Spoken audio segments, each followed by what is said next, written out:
लाहौर के इलाके बागबानपुरा में तेज रफ्तार डंपर ने रिक्शा कुचल दिया। 5 अफराद जाँ बहक, 3 जख्मी। डंपर ड्राइवर मौके से फरार। रेस्क्यू हुक्काम के मुताबिक हादसा आखिरी मिनट स्टॉप के करीब डंपर के ब्रेक फेल होने से पेश आया। डंपर ने 3 रिक्शा और 2 मोटरसाइकिल्स को टक्कर मारी। जख्मियों को अस्पताल मुंतकिल कर दिया गया।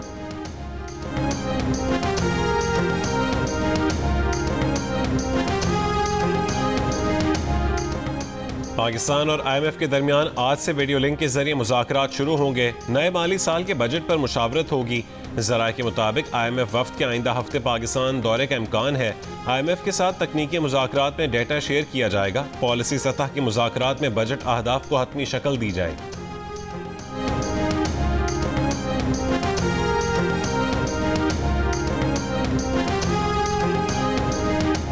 उम्मीद है पाक भारत जंगबंदी कायम रहेगी। मुमकिन है अमेरिका दोनों ममालिक के रहनुमाओं को खाने की मेज पर इकट्ठा कर ले। अमेरिका के सदर डोनाल्ड ट्रंप की सऊदी अरब में गुफ्तगू। कहा दोनों ममालिक के ताल्लुकात में बेहतरी आ रही है। मुमकिन है अमेरिका इन ममालिक के लीडर्स को एक जगह जमा कर ले।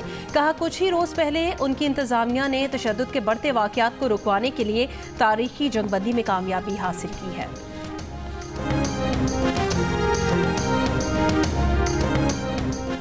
चीन के नायब वजीर खारजा सन वीडोंग की चीन में पाकिस्तानी सफीर खलील हाशमी से मुलाकात। चीन के नायब वजीर खारजा ने कहा है कि चीन पाकिस्तान और भारत के दरमियान जामे और देरपा जंगबंदी के हुसूल का खैर मकदम और हिमायत करता है। चीन इस सिलसिले में तामीरी किरदार अदा करने के लिए तैयार है।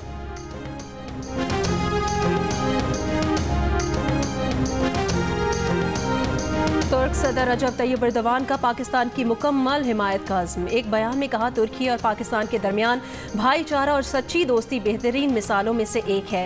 तुर्की पाकिस्तान के अमन, सुकून और इस्तेहकाम का बहुत अहमियत देता है। उन्होंने कहा कि हम पाकिस्तान की तनाज़ात के हल में बातचीत और समझौते की समझदार और सबर आज़मा पॉलिसी को सराहते हैं।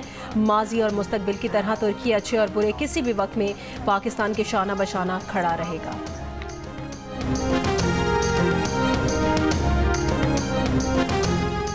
अमेरिका में पाकिस्तान के सफ़ीर रिजवान सईद शेख ने कहा है कि पाकिस्तान और भारत के दरमियान जंगबंदी नाजुक है। अमरीकी मुदाखलत से पाक भारत कशीदगी कम हुई। तुर्क नशरियाती इदारे को इंटरव्यू में कहा है कि जनूबी एशिया में न्यू नॉर्मल की बातें गैर हकीकत पसंदाना है। जंगबंदी पर अमल दरामद के साथ साथ असल मसले का हल निकालना ज़रूरी है। मसला कश्मीर की हल तलबी पायदार अमन की हर कोशिश को मुतासिर करती रहेगी।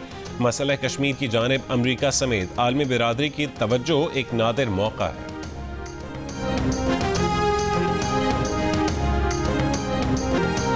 मोदी घुटनों के बल चलकर ट्रंप के पास गए। ट्रंप को बैकडोर से बुलवाया गया। सीज फायर को पाकिस्तान की मजबूरी करार देने वाली मोदी को भारतीय तज्जियाकारों ने आईना दिखा दिया। सीनियर तज्जियाकार रोमेनो जीन ने कहा कि मोदी ने मुल्क की इज्जत को ट्रंप के कदमों में रख दिया है। रफाल की नाकामियां उजागर न हो जाएं, इसलिए मोदी जी को सीज फायर करना ही था। साबिक वजीर अरुण शौरी की भारतीय मीडिया के अमकाना दावों पर तनकीद। कहा ये अब सिर्फ गोदी मीडिया नहीं बल्कि मोदी मीडिया बन गया है। इस्लामाबाद और लाहौर पर कब्जा हो गया, कराची पोर्ट तबाह हो गया जैसी बातों पर दुनिया भर में भारत की साख मुतासिर हुई है।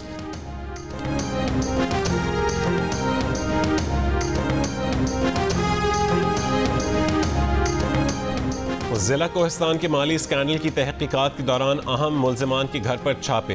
3 अफराद के घरों से 3 किलो सोना, 12 के घरों से 1.5 अरब रुपए बरामद। जंग द न्यूज़ में शाया अरशद अजीज मलिक की रिपोर्ट के मुताबिक मुल्जिमान में आला सरकारी अफसरान और ठेकेदार शामिल हैं। तहकीकात का दायरा मजीद वसी कर दिया गया। जिला कोहिस्तान में 2020 से 2024 के दरमियान सरकारी अकाउंट से 40 अरब रुपए की खुर्द-बुर्द की तहकीकात जारी।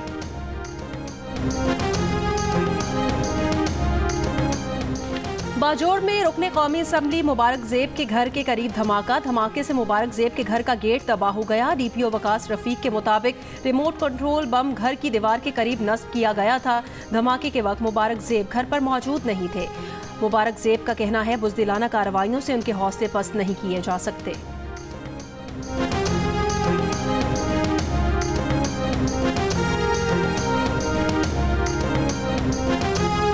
वफाकी वज़ीर दाखिला मोहसिन नकवी की होली फैमिली अस्पताल रावलपिंडी आमद। मोहसिन नकवी ने भारतीय ड्रोन हमले में जख्मी मेहनतकश तौक़ीर अब्बास की अयादत की। उसे बेहतरीन तिब्बी सहूलत फराहम करने की हिदायत की। कहा कि तौक़ीर अब्बास की आंख को बचाने के लिए हर मुमकिन कोशिश की जाएगी। वज़ीर दाखिला की जख्मी तौक़ीर अब्बास की जल्द सेहतयाबी के लिए दुआ। रावलपिंडी स्टेडियम के करीब भारतीय ड्रोन हमले में तौक़ीर अब्बास की कज़न अली हैदर शहीद हो गए। भारत की इबरतनाक शिकस्त के बाद पाक फौज को खिराज तहसीन पेश करने के लिए रैलियों का सिलसिला जारी। मुजफ्फराबाद में कश्मीरी सड़कों पर निकल आए, पाक फौज और पाकिस्तान के हक में नारे लगाए, ढोल की थाप पर भंगड़े भी डाले।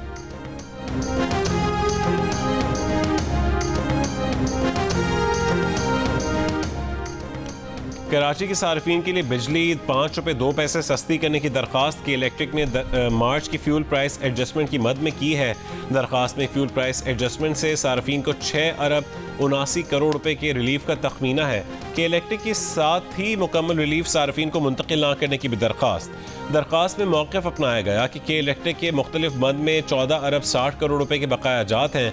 नेपरा ने इस रकम में से नवंबर तक जनवरी 9 अरब 40 करोड़ रुपए अलग कर रखे हैं। मार्च के रिलीफ में से भी इस मद में रकम की कटौती की जाए। नेपरा की इलेक्ट्रिक की दरख्वास्त पर 22 मई को समाअत करेगा।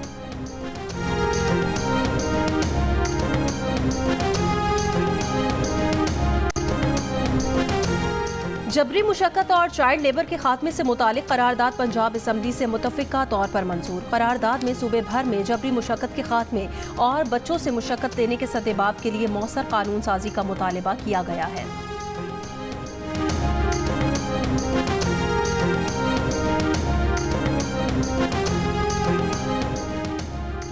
महकमा सेहत केपी का integrated diseases surveillance and response laboratory network कायम करने का फैसला। डीजी हेल्थ सर्विसेज केपी ने अस्पतालों के डायरेक्टर्स और एमएस को खत अरसाल कर दिया। खत में कहा गया है कि लेबॉर्ट्री नेटवर्क बरतानिया की हेल्थ सिक्योरिटी एजेंसी की तकनीकी मुआवनत से कायम किया जाएगा। लैब नेटवर्क बीमारियों की इब्तदाई तशखीस और जांच के लिए बुनियाद के तौर पर काम करेगा।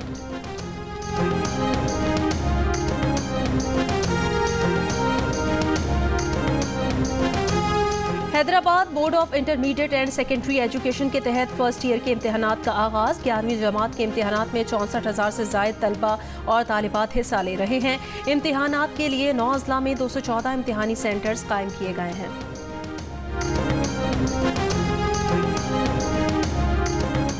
जनूबी गजा में इसराइल का बड़ा हमला। खान यूनिस के यूरोपीय अस्पताल के अहाते में बंकर बस्टर बमों से बमबारी। कई मकामात पर गहरे गड्ढे पड़ गए। करीब खड़ी बस जमीन में धंस गई। जख्मियों को निकालने वालों पर भी बमबारी। 20 अफराद शहीद, 70 जख्मी हो गए। फ़लस्तीनी ज़राए के मुताबिक हमले में इसराइली याहिया सिनवार के भाई मोहम्मद सिनवार को निशाना बनाना चाहता था। शिमाली गजा के इलाके जबालिया में घरों पर बमबारी से मजीद 36 फ़लस्तीनी शहीद हो गए। निस्फ शब के बाद से 51 फ़लस्तीनी शहीद किए जा चुके हैं।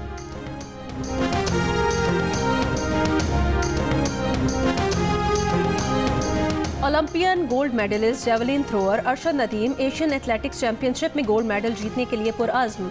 कहा, एशियन एथलेटिक्स चैंपियनशिप ओलंपिक्स के बाद बड़ा पहला इवेंट है।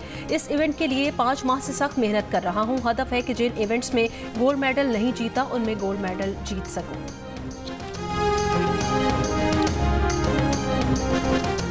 और फ्रांस के साहिली शहर में दुनिया के मोतबर तरीन फिल्मी मेले कांस फिल्म फेस्टिवल में शोबिस शख्सियात के रेड कारपेट पर जलवे। फेस्टिवल की इफ्तिताही तकरीब में हॉलीवुड के मारूफ अदाकार रॉबर्ट डी नीरो को कांस फिल्म फेस्टिवल के सबसे बड़े अवार्ड पाम डोर से नवाजा गया। कांस फिल्म फेस्टिवल 24 मई तक जारी रहेगा।